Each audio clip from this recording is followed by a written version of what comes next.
All right, here's my 4 points. You may not be able to see all 4 in the picture. I labeled them 1, 2, 3, 4.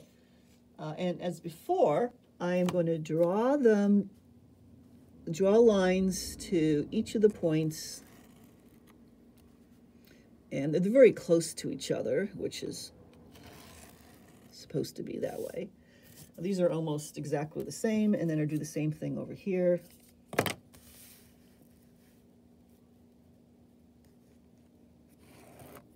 And number 3, just slightly, ever so slightly off. All right, so they're very close to one another. And what do we have to do before we measure the angles? Remember, we have to measure the normal to the surface. So I'm going to make tick marks like before. Now, the reason why I make you do it on both sides is because when I create the normal, I may not be exactly perpendicular if it's off a little bit. And so what will happen is if I take data on both sides, one side, if my normal is off, what will happen is that the data will be larger on one side and smaller on the other. And if I average them, it'll average the error out.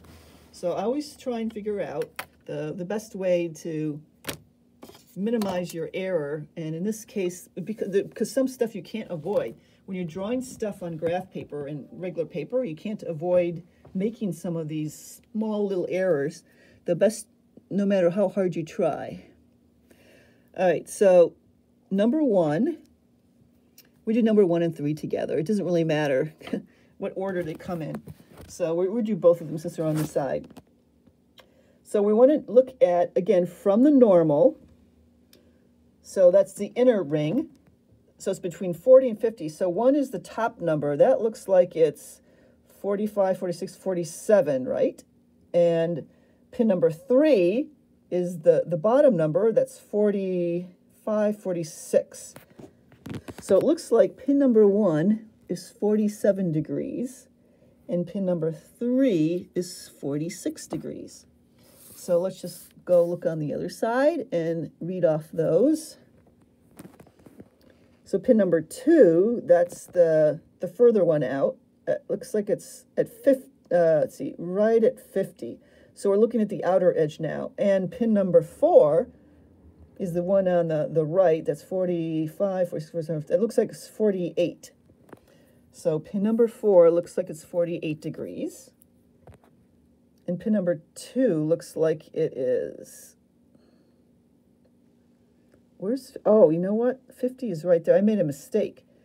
50 is that big line. So actually number 2 is 51. This is 49 instead. I was mistaken with where the 50 was. Okay, so pin number 2 is 51 degrees. Pin number 4 is 49 degrees. So now you have all those 4 numbers. I would like you to average them out and compare them with what the critical value should be. And you can find the critical angle by using Snell's law, which you should discuss right now and for the rest of the lab.